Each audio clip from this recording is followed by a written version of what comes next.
बिस्मिल्लाहिर्रहमानिर्रहीम। अस्सलाम वालेकुम dear students, my name is Zahid Ahmed and you are watching Zahid medical series. दोस्तों, आज हम जिस टॉपिक पे बात करने वाले हैं वो है ओलिगोसैकेराइड। अगर हम क्लासिफिकेशन ऑफ कार्बोहाइड्रेट्स की बात करें तो हमने कार्बोहाइड्रेट्स को 3 क्लास में डिवाइड किया था: monosaccharide, oligosaccharide and polysaccharide. Student, आज हम जिस टॉपिक पे बात करेंगे वो है ओलिगोसैकेराइड। स्टूडेंट्स, ओलिगोसैकेराइड जो है ये 2 से 10 मोनोसैकेराइड पर मुश्तमिल होती है। मतलब इसके अंदर 2 से 10 शुगर के मालिक्यूल हो सकते हैं। मतलब ये 2 से स्टार्ट होकर 10 पे जाके ख़त्म हो जाता है। अगर हम इसकी प्रॉपर्टीज़ की बात करें तो हम कहते हैं कि it is the less sweet in taste होता है, जबकि हमने मोनोसैकेराइड को कहा था कि ये स्वीट टेस्ट होता है, यानी वो मोर स्वीट इन टेस्ट होता है, जबकि ओलिगोसैकेराइड जो है ये लेस स्वीट इन टेस्ट होता है। इसके बाद ये लेस सोलुबल इन वाटर होता है, जबकि मोनोसैकेराइड जो है वो मोर सोलुबल होता है वाटर के अंदर। तीसरी जो प्रॉपर्टीज़ आती है स्टूडेंट, ये हाइड्रोलाइज हो सकता है, जबकि मोनोसैकेराइड जो थे वो हाइड्रोलाइज नहीं होते थे।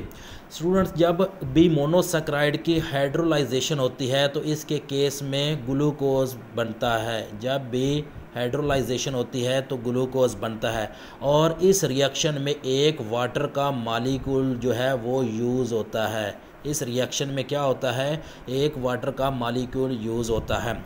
स्टूडेंट, अगर हम बात करें ओलिगोसैकेराइड की तो हमने कहा था इसमें 2 से 10 मोनोसैकेराइड होते हैं। स्टूडेंट्स, ऐसा रिएक्शन जिसमें 2 मोनोसैकेराइड आपस में मिलते हैं और एक बॉन्ड बनाते हैं, उस बॉन्ड को कहते हैं ग्लाइकोसिडिक बॉन्ड। क्या कहते हैं? Glycosidic bond.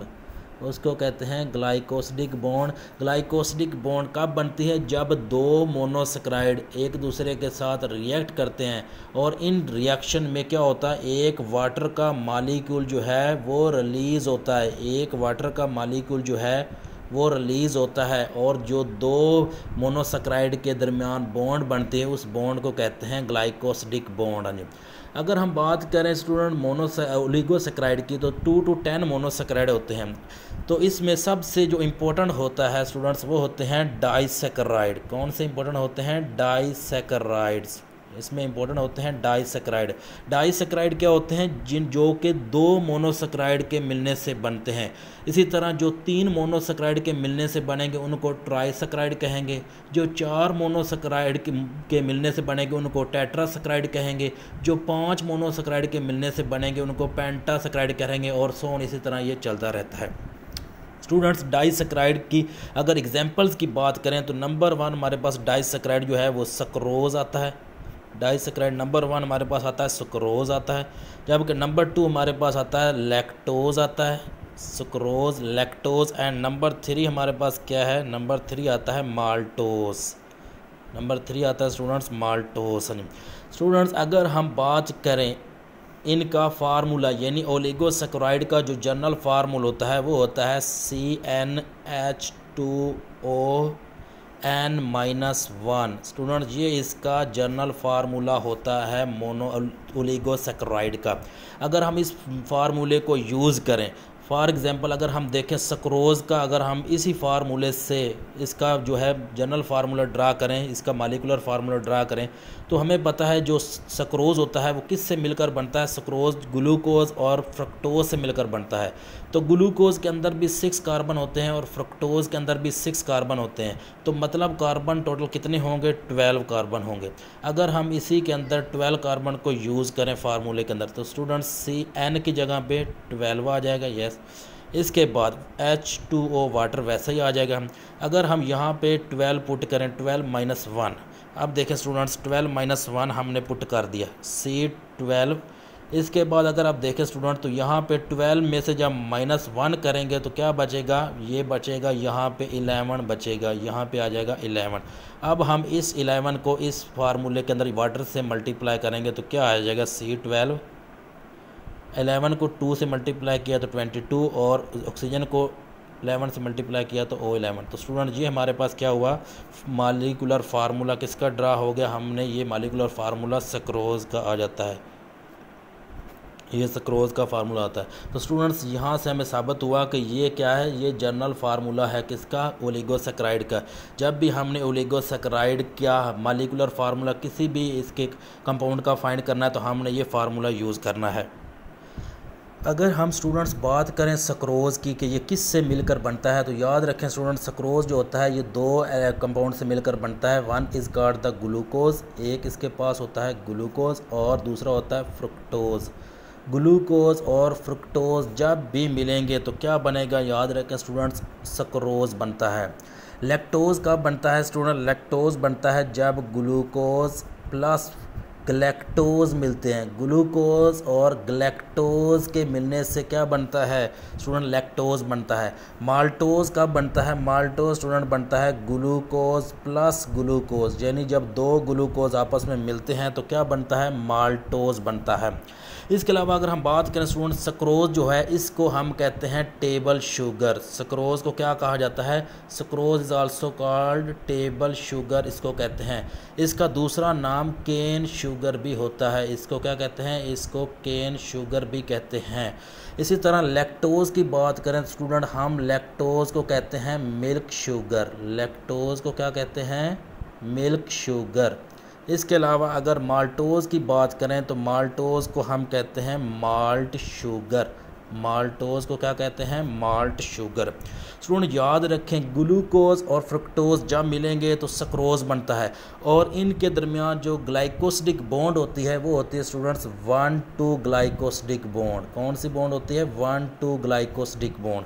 ग्लूकोज और फ्रुक्टोज़, या आप ये कह सकते हैं कि सक्रोज़ में कौन से ग्लाइकोसिडिक बॉन्ड होता है, 1,2 ग्लाइकोसिडिक बॉन्ड। 1,2 मतलब कार्बन 1 जो होगा वो ग्लूकोज का होगा और फ्रुक्टोज़ का जो होगा वो कार्बन 2 पार्टिसिपेट करेगा, तो क्या बनेगा, सक्रोज़ बनेगा और इस बॉन्ड को कहते हैं 1,2 ग्लाइकोसिडिक बॉन्ड। दूसरी इंपॉर्टेंट बात स्टूडेंट, जब लैक्टोज़ बनता है तो लैक्टोज़ हमारे पास बनता है स्टूडेंट्स बीटा 1,4 ग्लाइकोसिडिक बॉन्ड। याद रखें बीटा 1,4 ग्लाइकोसिडिक बॉन्ड जी। लैक्टोज़ में कौन सी बॉन्ड होगी, बीटा 1,4 ग्लाइकोसिडिक बॉन्ड। इसी तरह स्टूडेंट माल्टोज़ की अगर बात करें तो माल्टोज़ जो है उसमें होता है alpha 1,4 glycosidic bond. Alpha 1,4 glycosidic bond. तो स्टूडेंट आपको पता होना चाहिए कि सक्रोज़ में जो होता है वो 1,2 ग्लाइकोसिडिक बॉन्ड होता है, जबकि लैक्टोज़ में बीटा 1,4 ग्लाइकोसिडिक बॉन्ड होता है, जबकि माल्टोज़ में अल्फ़ा 1,4 ग्लाइकोसिडिक बॉन्ड होता है।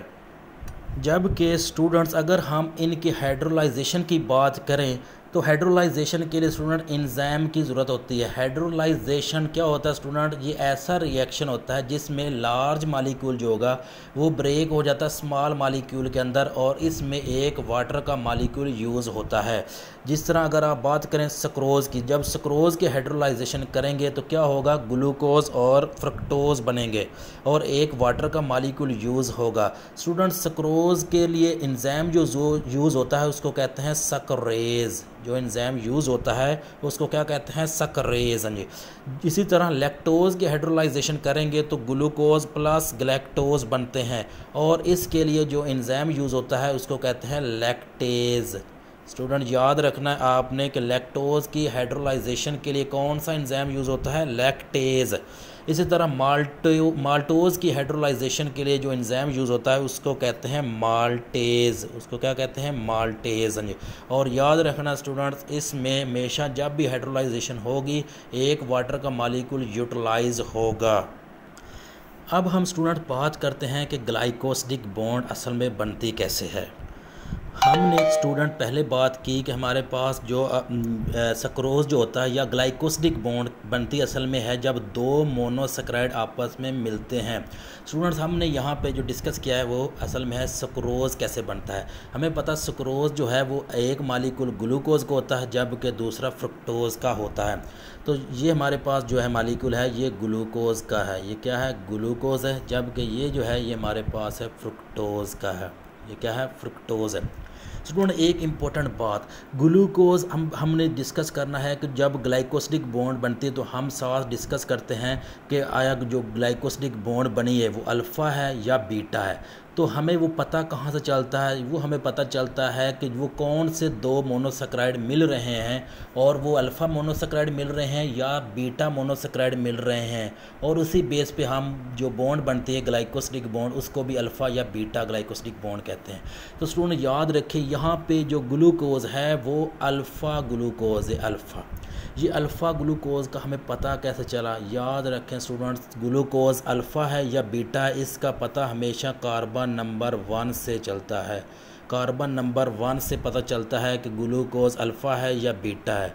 अगर स्टूडेंट्स कार्बन नंबर 1 जो है उसके ऊपर हाइड्रोजन मौजूद है, अगर कार्बन नंबर 1 के ऊपर हाइड्रोजन है तो हम कहेंगे अल्फ़ा। अगर हाइड्रोजन जो हो वो कार्बन नंबर 1 के नीचे मौजूद हो तो हम इसको कहते हैं बीटा।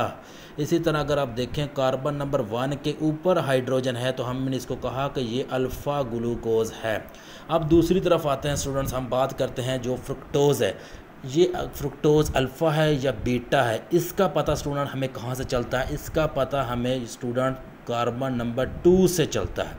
कार्बन नंबर 2 पे स्टूडेंट आपने देखना है, अगर तो हाइड्रोक्सल ग्रुप जो है वो सेम साइड की तरफ हो, कार्बन नंबर 2 और कार्बन नंबर 6, यहाँ पे याद रखना स्टूडेंट्स, कार्बन नंबर 2 और कार्बन नंबर 6, अगर कार्बन नंबर 2 और कार्बन नंबर 6 के सेम साइड पे हाइड्रोक्सल ग्रुप लगा हुआ हो तो हम इसको कहते हैं इट इज़ द बीटा। क्या कहते हैं, बीटा। जैसे आप इस फ्रुक्टोज़ को देख सकते हैं कि इसके बिल्कुल नीचे हाइड्रोक्सल ग्रुप पे कार्बन के, इसी तरह इस कार्बन के भी बिल्कुल सेम साइड की तरफ दोनों की तरफ हाइड्रोक्सल ग्रुप अटैच है, तो हम क्या कहेंगे कि इट इज़ द बीटा। तो मतलब ये हुआ कि असल में ये जो बॉन्ड बन रहा है यानी सुक्रोज़ की जो फॉर्मेशन हो रही है उसमें कौन कौन से कार्बन पार्टिसिपेट कर रहे हैं स्टूडेंट्स, ग्लूकोज़ का कार्बन नंबर 1 याद रखना है, ग्लूकोज़ का कार्बन नंबर 1, जबकि फ्रुक्टोज़ का कार्बन नंबर 2 यहाँ पे पार्टिसिपेट कर रहा है ग्लाइकोसिडिक बॉन्ड फॉर्मेशन में। और एक इम्पोर्टेंट बात, हमें पता है जब भी ग्लाइकोसिडिक बॉन्ड बनती है तो एक वाटर का मालिक्यूल रिलीज़ होता है। वो वाटर का मालिक्यूल स्टूडेंट कहाँ से रिलीज़ होता है, याद रखें स्टूडेंट, जो वाटर का मालिक्यूल रिलीज़ होता है उसकी हाइड्रोक्सल ग्रुप यानी OH ग्रुप जो है वो ग्लूकोज से आता है। OH ग्रुप कहाँ से आता है, ग्लूकोज से आता है, जबकि हाइड्रोजन ग्रुप जो है, जबकि हाइड्रोजन एटम जो है वो फ्रुक्टोज से आता है, और इन दोनों के मिलने से क्या होता है, वाटर मालिक्यूल बनता है और ये रिलीज़ होता है। और एक इम्पोर्टेंट बात यहाँ पे स्टूडेंट्स, एक डाइसैकराइड में एक वाटर का मालिक्यूल रिलीज़ होता है, याद रखें। अगर ट्राइसैकराइड होगा तो एक कम आपने लिखना है, जैसे हमारे पास देखें डाइसैकराइड था मतलब 2 सैकराइड यानी 2 मोनोसैकराइड, अगर 2 मोनोसैकराइड होंगे तो 2 में से -1 करके वाटर मालिक्यूल रिलीज़ होंगे, मतलब डाइसैकराइड था तो इसमें से एक कम किया तो एक वाटर का मालिक्यूल रिलीज़ हुआ। इसी तरह अगर ट्राइसैकराइड होगा तो 3 में से -1 करके आप कहेंगे कि 2 वाटर के मालिक्यूल रिलीज़ होंगे। इसी तरह अगर टेट्रासैकराइड होता तो 4 में से -1 करते तो 3 वाटर के मालिक्यूल रिलीज़ होते। तो आपसे ये भी पूछा जाता है कि कितने वाटर के मालिक्यूल रिलीज़ होते हैं, तो याद रखें स्टूडेंट्स, ग्लाइकोसिडिक बॉन्ड बनती है तो इसमें वाटर का मालिक्यूल रिलीज़ होता है। और मैंने पहले बता दिया कार्बन 1 है, कहाँ किसकी कार्बन 1, ग्लूकोज की, और फ्रुक्टोज की कार्बन 2 है, तो इसी वजह से हम इसको कहते हैं, जो बॉन्ड बनती है इसको कहते हैं 1,2 ग्लाइकोसिडिक बॉन्ड, 1,2 ग्लाइकोसिडिक बॉन्ड बनती है। और स्टूडेंट याद रखें ग्लाइकोसिडिक बॉन्ड का जो असल में फार्मूला देखें तो वो है COC, मतलब देखिए कार्बन 1 का, यहाँ पे ग्लूकोज कार्बन 1 ऑक्सीजन और फ्रुक्टोज का कार्बन 2, तो COC ये आपके पास जनरल फॉर्म होती है किसकी, भला ग्लाइकोसिडिक बॉन्ड की। तो स्टूडेंट्स ये था हमारा आज का लेक्चर, अगर किसी किस्म की कन्फ्यूजन हो तो आप कमेंट बॉक्स में पूछ सकते हैं। Thank you for watching.